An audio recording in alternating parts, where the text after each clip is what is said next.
So you've got Godwin coming back from injury to add to Evans with Baker Mayfield. They had a pretty good offense last year. Bucky Irvin turned into a really good running back. He's gonna. You think that he would progress as well. Mhm. To add another receiver, like the good teams, they drafted that receiver Buka from Ohio State, who everybody loved coming out. Then two corners that again people are talking very highly of, and then a couple of edge rushers like late in the draft. So a couple of receivers, a couple of corners, and a couple of edge rushers. That seems to me a pretty good draft for the Bucks. And Buka could be again being mentored by in that room with Mike Evans, like the ultimate professional Mike Evans, Yep. just going to They teach him how to be a pro. they had to get younger because as great as Mike Evans is, and who's the second Godwin. receiver? Godwin. As Yeah. great as they are, Evans is getting older, and Mm-hmm. Godwin keeps getting injured. So yeah, they get Egbuka from Ohio State. But I've got to say, I was watching Dylan Gabriel's film, Yeah. and I kept seeing him throw to this receiver who was like a lightning bolt. Like he was fast, agile, change of direction was crazy. It's someone called it's Tez Johnson, and the Buccaneers have picked him up in round 7. So Yeah. I mean, there's a reason that there's reasons why he's a 7th rounder. Like his frame, like he looks a bit frail, right? Like that.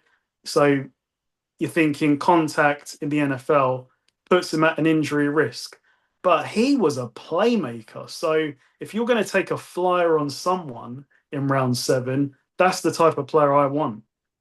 Speed kills. Yeah, Aren't coach speed. You don't get faster. They don't suddenly become quicker, do they? Like so, and when they you look at that four, like Evans, Godwin, Ibuka, who will be the number 3, presumably. If Tez Johnson makes the team, Mhm.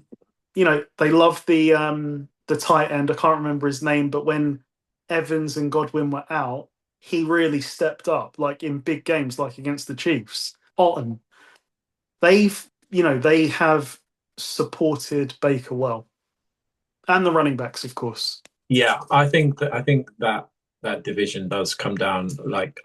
I really love what Carolina did, and I think that they're going to get a lot better, provided, of Mm. course, Chung continues to come along. Yep. But they've suddenly added pass rush and a number one receiver. So now your number one receiver is not Adam Thielen at whatever age he is now, and your first round pick from I think it was last year, Xavier Leggett. Like he's now your number 2, potential number 3.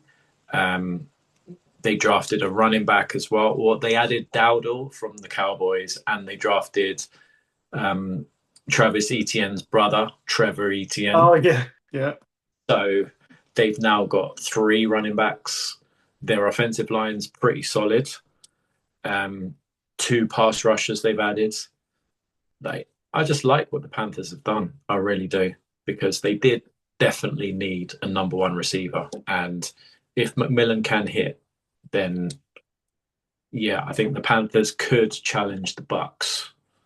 It's only April, but I'm saying that that division could come down to the Panthers and the Bucks.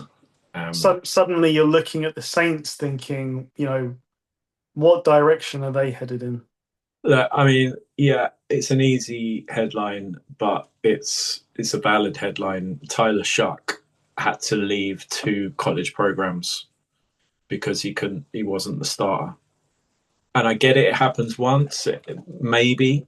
Baker left and Jalen Hurts left, Yeah. but you're not leaving they're not leaving. He's not leaving Alabama. He was leaving, and he ended Syracuse, and now something like he's older. Yeah, he's older than Justin Herbert. Wow.